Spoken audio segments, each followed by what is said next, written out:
Hello friends, Manu study centre पर आप सबका स्वागत है। आज हम हिंदी साहित्य में छंद पढ़ने वाले हैं। तो छंद परिभाषा है, छंद किसे कहते हैं। तो जिन रचनाओं में वर्ण, मात्रा, यति, गति, तुक आदि पर बल दिया जाता है वे छंद कहलाते हैं। छंद है वो संस्कृत के छद धातु से बना है, जिसका अर्थ होता है खुश करना। छंद का सर्वप्रथम उल्लेख ऋग्वेद में मिलता है। किस में मिलता है? ऋग्वेद में। छंद को पिंगल भी कहा जाता है। छंद को काव्यिका व्याकरण कहा जाता है। छंद के प्रणेता है पिंगल ऋषि, इसलिए छंद को पिंगल कहा जाता है। फिर है छंद के अंग। छंद के 7 अंग होते हैं: चरण, पद या पाद, संख्या व क्रम, गति, वर्ण और मात्रा, गण, यति या विराम और तुक। वर्ण व मात्रा के आधार पर छंद के प्रकार। तो वर्ण व मात्रा के आधार पर छंद 3 प्रकार के होते हैं: मात्रिक छंद, वर्णिक छंद और मुक्तक छंद। फिर है मात्रिक छंद के भेद। तो मात्रिक छंद के 3 भेद हैं: सममात्रिक, अर्ध सममात्रिक और विषम मात्रिक। सममात्रिक छंद के अंतर्गत आते हैं चौपाई, जिसमें प्रत्येक चरण में 16 मात्राएं होती हैं; रोला, रोला के अंदर प्रत्येक चरण में 24 मात्राएं होती हैं; गीतिका में प्रत्येक चरण में 26 मात्राएं होती हैं; हैरी गीतिका में प्रत्येक चरण में 28 मात्राएं होती हैं; अहीर में प्रत्येक चरण में 11 मात्राएं होती हैं; तोमर में प्रत्येक चरण में 12 मात्राएं होती हैं और वीर या आल्हा में प्रत्येक चरण में 31 मात्राएं होती हैं। फिर है अर्ध सममात्रिक छंद।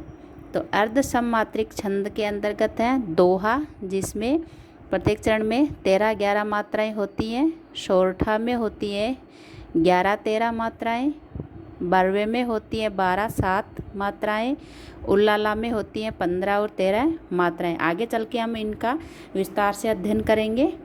पहले इनको जान लेते हैं कि किस में कौन कौन से आते हैं। फिर है विषम मात्रिक छंद, जिसके अंदर आती है कुंडलियाँ। तो कुंडलियाँ दोहा व रोला का मिक्सचर होता है। दोहा व रोला को मिला के कुंडलियाँ बनती है। छपे, छपे है रोला व उल्लाला को मिला के बनते हैं। छंद के अंगों को विस्तार से जानेंगे। पहला है जैसे वर्ण और मात्रा। तो एक स्वर वाली ध्वनि को वर्ण कहते हैं, चाहे वह स्वर ह्रस्व हो, लघु हो या दीर्घ। वर्ण को अक्षर भी कहा जाता है। वर्ण 2 प्रकार के होते हैं: लघु स्वर या ह्रस्व स्वर वाले वर्ण। तो लघु या ह्रस्व में कौन आते हैं? ए, छोटी ई की मात्रा वाले, छोटे ऊ की मात्रा वाले और री की मात्रा वाले। जैसे कै, छोटी की, छोटा कू, क्री, ऐसे ही ख, छोटी खी, छोटा खू, ख्री, ऐसे करके।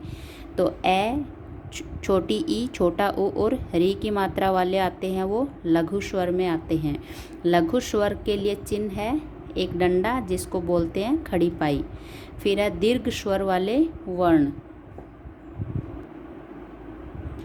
तो दीर्घ स्वर वाले वर्ण में आ की मात्रा वाले, बड़ी ई की मात्रा वाले, बड़े ऊ की मात्रा वाले, ए की मात्रा वाले, आई की मात्रा वाले, ओ की मात्रा वाले और आउ की मात्रा वाले, ये सब आते हैं दीर्घ स्वर में। जैसे का, बड़ी की, बड़ा कू, के, कई, को, कऊ।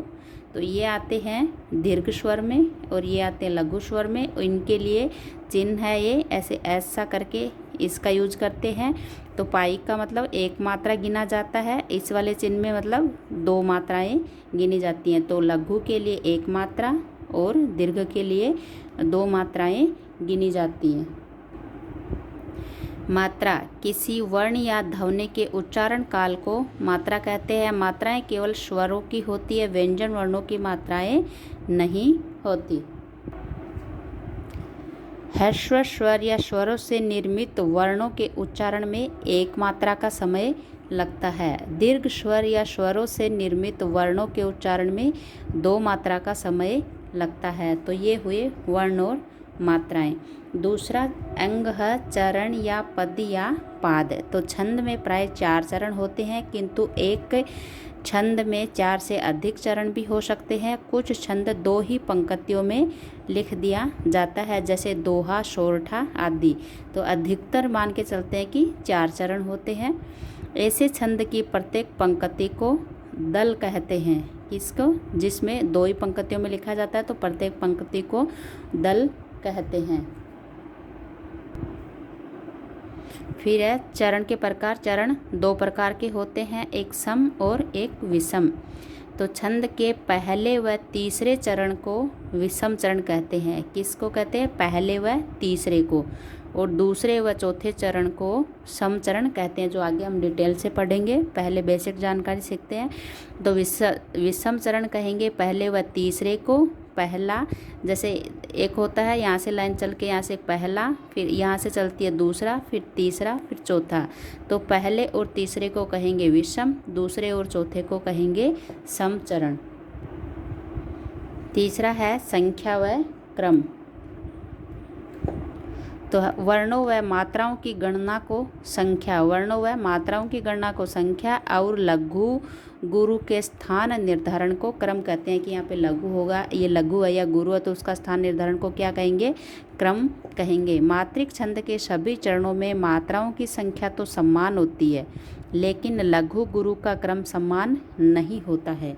तो मात्रिक छंद के अंदर, मात्रिक छंद के सभी चरणों में मात्राओं की संख्या समान होएगी, और लेकिन लघु गुरु का क्रम समान नहीं होता, कहीं लघु कहीं गुरु आता है। जबकि वर्णिक छंदों के सभी चरणों में वर्णों की संख्या और लघु गुरु का क्रम दोनों समान होते हैं। तो ये मात्रिक छंद और वर्णिक छंद में भेद है। चौथा है गण। तो गण का अर्थ होता है समूह है। गणों की गणना केवल वर्णिक छंद में की जाती है, मात्रिक छंदों में नहीं की जाती है। 3 वर्णों के समूह को गण कहा जाता है। 3 वर्ण होते हैं, जैसे कमल। तो ये 3 वर्ण हो गए, तो 3 वर्णों के समूह को कहा जाता है गण। और गणों की संख्या छंदों में कितनी होती है? 8 होती है। फिर है गणों की संख्या 8 होती है, उनको याद रखने का सूत्र है यमाता राज भान से लगा। यमाता राज भान से लगा। तो इससे इनको कैसे याद करते हैं? ये गण और ये है इनके चिन्ह। जैसे पहला है य से, तो य से बनेगा यगण। तो यगण के अब चिन्ह कैसे आएंगे? मात्राएं लघु और गुरु कैसे आएंगी? जो आगे ये लघु और गुरु कैसे आएंगे वो भी आगे समझेंगे, डिटेल से समझाऊंगी कि कहाँ पे लघु कहाँ पे गुरु मात्राएं कैसे काउंट करते हैं। तो यगण य से बना यगण। तो यगण यानी 3 गिनना है, यहाँ से 1 2 3 य माता यहाँ तक गिनना है। य लघु है, माँ आ की मात्रा गुरु, ता की मात्रा गुरु। तो ये हुआ लघु गुरु गुरु, यहाँ तक हो गया। उसके बाद सेकंड आता है मैं से बनेगा मगण। तो मैं से यहाँ से चलेंगे वापस 3 तक गिनेंगे, तो मा ता रा यहाँ तक 3 गिनेंगे। तो ये हो गया आ की मात्रा गुरु, आ की मात्रा गुरु, आ की मात्रा गुरु। तो ये अपने मात्राएं पीछे देखी थी कहाँ पे लघु कहाँ पे गुरु होंगे। तो आ की मात्रा वाले हो गए तीनों ही गुरु। फिर है मैं से, मैं के बाद तय, तय से बनेगा तगण। तो तय से वापस 3 तक चलेंगे कि गण 3 का होता है। तो आ की मात्रा यानी गुरु, आ की मात्रा गुरु, ए की मात्रा लघु। तो गुरु गुरु लघु, गुरु गुरु लघु, तय तक हो गया। फिर चलेंगे रा, तो रै से बनेगा रगण। अब रै से वापस 3 करेंगे, तो आ की मात्रा यानी गुरु, ए की मात्रा लघु, आ की मात्रा गुरु। तो गुरु लघु गुरु। तो इसमें हो गया गुरु लघु गुरु। फिर रा के बाद में जय है, जय से होएगा जगण।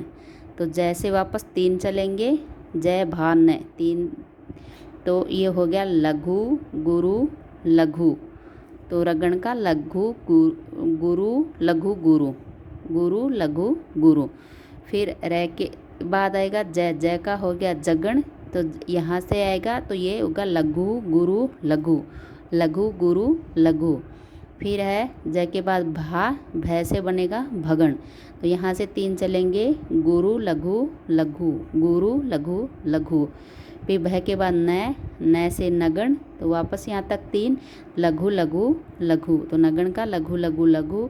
न के बाद आएगा से बनेगा सगण। तो ये लघु लघु गुरु, लघु लघु गुरु। तो ऐसे याद रखेंगे, यगण मगण तगण रगण जगण भगण नगण सगण। तो यह माता राज भान से लगा, तो इस सूत्र से इनका ये भी याद हो जाएंगे और इनके चिन्ह भी याद हो जाएंगे कि मात्राएं लघु गुरु कैसे आएंगी इसमें। जैसे ये शब्द है साहस, साहस में आ की मात्रा यानी लघु ये गुरु, और ए की मात्रा लघु, ए की मात्रा लघु। तो ये है गुरु लघु लघु। तो ये किस में है? गुरु लघु लघु, यानी इसमें कौन सा गण है? भगण, इसमें है भगण। फिर है पहला, ए की मात्रा लघु, ए की मात्रा लघु, आ की मात्रा गुरु, तो लघु लघु गुरु, लघु लघु गुरु। कौन सा गण है इसमें? सगण।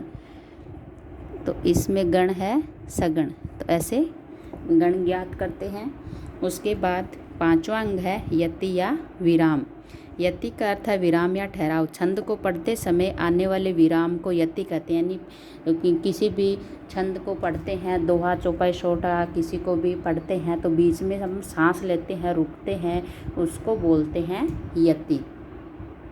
जैसे बोलते हैं जय हनुमान ज्ञान गुण सागर, अपन रुके यहाँ पे, उसके बाद नेक्स्ट लाइन बोलते हैं, तो जो रुकते हैं उसको यति बोलते हैं। उसके बाद है 6ठा अंग है गति। पढ़ने के समय जो लय होती है उसे गति कहते हैं। ऐसे लय लेके जिसको बोलते हैं, जैसे जय हनुमान ज्ञान गुण सागर, जय कपीस तिहु लोक उजागर। जो बोलने की जो ये लय है उसको क्या कहेंगे? गति कहेंगे। फिर 7वां पार्ट है, अंग है इसका तुक। तो चरण के अंत में आने वाले समान वर्णों को तुक कहा जाता है। जैसे चरण खत्म होते हैं, जिस छंद के अंत में तुक हो उसे तुकांत छंद कहते हैं, जिसके अंत में तुक न हो उसे अतुकांत छंद कहते हैं। तुक को छंद का प्राण भी कहते हैं।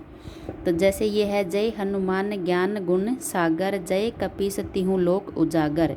तो ये सागर जागर जो है, ये आगर आगर करके जो आया है उसको कहेंगे तुक, यानी सेम उच्चारण निकलते हैं तो उसको बोलेंगे तुक, जो लास्ट में निकलते हैं।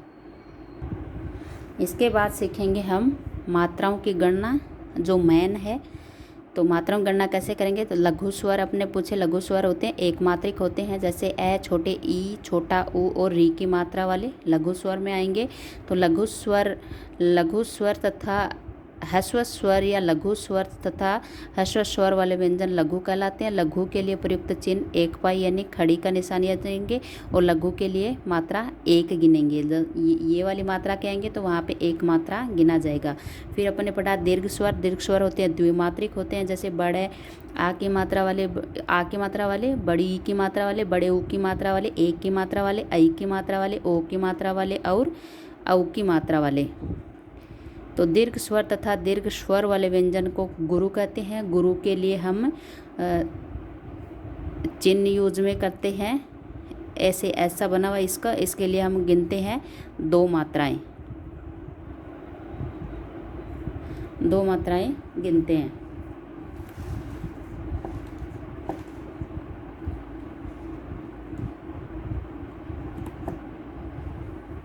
उसके बाद है लघु वर्ण के अंतर्गत आने वाले वर्ण कौन से हैं, लघु में कौन कौन से गिने जाएंगे।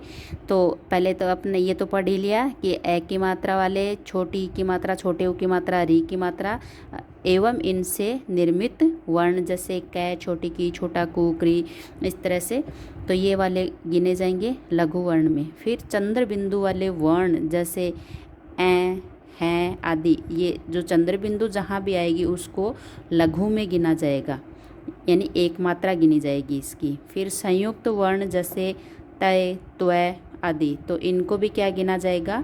लघु गिना जाएगा, यानी इनके लिए भी 1 मात्रा गिनी जाएगी। इन दोनों के लिए 1 मात्रा गिनी जाएगी। फिर है संयुक्त वर्ण तथा हलंत से पहले वाला वर्ण हमेशा गुरु माना जाता है, चाहे वह लघु हो या दीर्घ हो। जैसे सत्ते, तो ये क्या है, ये क्या है, संयुक्त है। तो संयुक्त से पहले चाहे लघु हो या चाहे दीर्घ हो, उसको क्या गिनेंगे, गुरु गिनेंगे, यानी बड़ा गिनेंगे। और उसके गुरु के लिए ये वाला चिन्ह काम में लेते हैं, यानी इसके लिए 2 मात्राएं गिनेंगे। तो इसके लिए 2 मात्राएं और इसके लघु के लिए 1 मात्राएं। फिर है हलंत वाले, तो हलंत से जैसे आ की मात्रा है तो इसको तो बड़ा गुरु गिनेंगे, इसे ही 2 मात्राओं गिनेंगे इसकी। अब ये है हलंत यहाँ नैकवे, तो इससे पहले वाले को क्या मानेंगे, हमेशा गुरु मानेंगे। तो गुरु के लिए 2 मात्राएं गिनेंगे और ये हो गया लघु। फिर जैसे मात्राएं लघु में कैसे गिनते हैं, जैसे कृपा, तो री की मात्रा वाले लघु में गिनी जाएगी, आ की मात्रा वाली गिनी जाएगी गुरु में। तो गुरु के लिए 2 मात्राएं। फिर है कर्म, तो ये है संयुक्त व्यंजन, तो संयुक्त व्यंजन से पहले वाले को हमेशा गुरु मानेंगे, तो इसके लिए 2 मात्राएं गिनेंगे और इसके लिए 1। फिर है कमल, तो तीनों में ए की मात्रा है तो होएगा लघु लघु लघु। फिर ये चंद्रबिंदु वाला है तो इसको गिनेंगे लघु, यानी 1 मात्रा गिनेंगे इसके लिए। फिर है शिव, तो छोटे की मात्रा लघु, ए की मात्रा लघु। फिर कुल, तो छोटे ओ की मात्रा लघु, ए की मात्रा लघु। फिर कृपण, री की मात्रा लघु, ए की मात्रा लघु और न की मात्रा भी लघु। तो ये 2 लघु में गिने जाएंगे। फिर है गुरु वर्ण के अंतर्गत आने वाले वर्ण, गुरु में किन किन को गिनेंगे, तो अपने पढ़ा कि आ की मात्रा वाले, बड़ी की मात्रा वाले, बड़े ओ की मात्रा वाले, ए की मात्रा वाले, आई की मात्रा वाले, ओ की मात्रा वाले, औ की मात्रा वाले तथा इनसे निर्मित वर्ण, जैसे का, बड़ी की, बड़ा कु, के, कई, को, कऊ, ऐसे ही खा, बड़ी खी, बड़ा खू, खे, खई, खो, कऊ, इस तरह से। तो इनको गिनेंगे गुरु में, यानी इनके लिए 2 मात्राएं काउंट करेंगे। फिर है अनुस्वार तथा विसर्ग वाले वर्ण, जैसे संसार, तो ये अनुस्वार है, ऊपर बिंदी लगी हुई है। नींद, अंगीठी, अतः विसर्ग लगा हुआ है। दुख, स्वतः आदि। तो यानी अनुस्वार वाले और विसर्ग वाले ये हमेशा किस में गिने जाएंगे, गुरु में गिने जाएंगे, यानी इनके लिए 2 मात्राएं गिनी जाएगी। जैसे संसार है तो सन के लिए 2 मात्राएं गिनी जाएंगी। उसके बाद संयुक्ताक्षर के पूर्व का लघु वर्ण भी गुरु होता है, जैसे अपन ने पढ़ा। जैसे ये अग्र है तो ग्र, ये क्या है, संयुक्त व्यंजन है, संयुक्त अक्षर है, तो इससे पहले वाले को हमेशा क्या मानेंगे, गुरु मानेंगे। तो ये भी गुरु के अंदर आता है, यानी इसकी 2 मात्राएं गिनी जाएंगी, चाहे ये लघु ही क्यों न हो। जैसे 80, तो ये है जो संयुक्त है, तो इससे पहले वाला ए है, वैसे तो ए लघु है लेकिन ये संयुक्त से पहले है तो इसको गुरु माना जाएगा। ऐसे ही चंदा, दा, ये क्या है, संयुक्त है, तो इससे पहले वाले को गुरु मानेंगे हमेशा। वैसे तो चाहे ए की मात्रा है, लघु है, लेकिन हमेशा इसको क्या मानेंगे, गुरु मानेंगे। फिर गुरु वर्णों की गणना कैसे करते हैं, जैसे ताला, दोनों में आ की मात्रा है तो दोनों क्या लघु है, यानी दोनों में 2-2 मात्राएं। तो ताला के अंदर टोटल मात्राएं कितनी है, 2 और 2 4, यानी इनकी 2, इसका साइन मतलब 2 मात्राएं, तो 2 और 2 4। फिर है चौपाया, तो औ की मात्रा, आ की मात्रा, आ की मात्रा, तो 2 2 4 2 6 मात्राएं हैं इसके अंदर टोटल।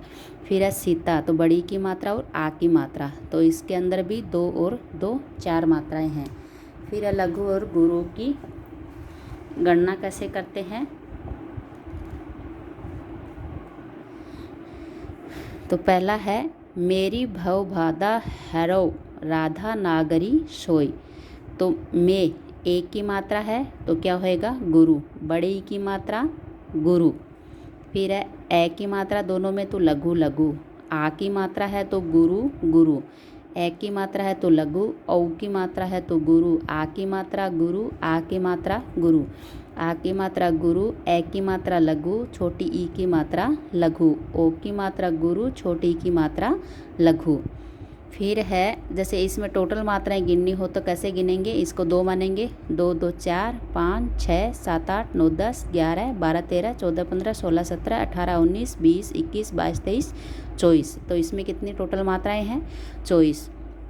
ऐसे ही है जा तन की झाई परे स्मायु हरित दूती होई, तो जा आ की मात्रा गुरु, ए की मात्रा दोनों में तो लघु लघु, बड़ी की मात्रा गुरु, आ की मात्रा गुरु, इसमें बड़ी ई की मात्रा गुरु, ए की मात्रा लघु, ए की मात्रा गुरु, फिर इसको माने ये वाला है इसमें लघु और ये आ की मात्रा हो जाती है गुरु, फिर ए की मात्रा लघु, छोटी की मात्रा लघु, ए की मात्रा लघु, छोटे ऊ की मात्रा लघु, छोटी ई की मात्रा लघु, ओ की मात्रा गुरु, ई की मात्रा लघु। तो इनको गिने तो 2 3 4 5 6 7 8 9 10 11 12 13 14 15 16 17 18 19 20 21 22 23 24, दोनों में कितनी है 24 मात्राएं हैं। फिर जैसे नेक्स्ट है श्री गुरु चरण सरोज रच निज मन मुकुर सुधार। तो श्री है संयुक्त को में आएंगी 2 मात्राएं। फिर है गुरु यानी छोटे, दोनों में छोटे ऊ की मात्राएं हैं तो आएगा लघु। फिर है ए की मात्रा तो लघु लघु लघु, ए की मात्रा लघु, ओ की मात्रा गुरु, ए की मात्रा लघु, ए की मात्रा लघु, ए की मात्रा लघु, छोटी की मात्रा लघु, ए की मात्रा लघु, ए की मात्रा लघु, ए की मात्रा लघु, छोटे ऊ की मात्रा लघु लघु, ए की मात्रा लघु, छोटे ऊ की मात्रा लघु, आ की मात्रा गुरु, ए की मात्रा लघु। फिर है बरनऊ रघुवर विमल जस जो दायक फल चार।